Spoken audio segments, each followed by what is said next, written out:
Absolutely. Here's a richly imagined story set around the Kano City walls, Dala Hills, and the cultural heritage of northern Nigeria, titled The Walls of Resilience Ancient City Wall Trek. Chapter 1. Return to the Red Earth. The air was thick with dust and memory as Amina stepped off the battered bus in Kano, her boots crunching on the ochre soil. Before her stood the fragments of history, the ancient city walls, weathered but still proud, stretching around the old city like the arms of an ancestor offering an embrace. She had grown up hearing tales of Kono's legendary walls, built over a millennium ago, strong enough to fend off empires, tall enough to shield a civilization. But they were more than walls. They were testaments of resilience. Her late father, a historian, had always dreamed of walking the length of them. Now, carrying his old leather-bound journal, Amina had come to fulfill that dream for both of them. Chapter 2. Along the wall, she began her trek at Kofa Nasarawa, where remnants of the massive mud walls rose like dunes turned to stone. Vendors watched curiously as she passed, this young woman in hiking gear, sweat glistening on her forehead, but her eyes fixed with purpose. Children ran alongside her, laughing, calling out, Mota Maitafia, the woman who walks. Every step took her deeper into the old city, through Kurmi Market, the oldest in West Africa, where traders still called out prices in Hausa, Arabic, and English. Spices perfumed the air, and ancient alleyways wound like secrets through the city's heart. At Kofa Mota, one of the city's oldest gates, she paused.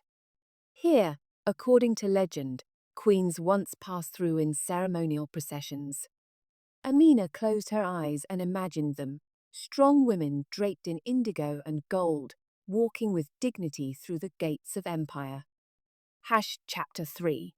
The Watcher of Dala Hill. By the fourth day, her trek brought her to the foot of Dala Hill, a sacred rise where the city's history began. According to legend, it was here that the earliest settlers, the Obogoyowa people, prayed to the god Tsumbabura long before Islam reached these lands. The climb was steep, the sun merciless. But at the summit, she found a boy sitting cross-legged, sketching with charcoal on worn paper. You climbed the wall, he said without looking up. Part of it, she replied, smiling. You? He shook his head. But I hear it speak sometimes, especially when the wind comes from the east. Amina stood beside him, looking out over Kano, its skyline of minarets, domes, and modern sprawl merging with ancient earth tones. From here, the walls looked like veins, pulsing with memory. Chapter 4. The Hidden Gate. 2 days later, guided by an elder named Baba Idris, she reached a collapsed section of the wall near Kofa Kabuga. There, hidden beneath overgrowth, lay a forgotten gate, one her father had written about but never seen. It was sealed during the jihad, Idris whispered, and many say it holds the spirit of the city. Amina traced the doorway's edges, feeling the indentations of long faded carvings. Her father's words came alive in her mind. Greater than, the wall endures not because it stands, but because the people remember. As dusk fell, she tied a strip of her father's old scarf to the gate, a quiet tribute. Epilogue. Walking the Legacy. Amina's journey ended at Kofa Danagundi, where horses once galloped for the Emir's cavalry. She stood with blisters on her feet and tears in her eyes, overwhelmed not by fatigue, but by pride. The Kano City walls, once 15 meters high and 40 kilometers around, were no longer whole, but their souls still stood.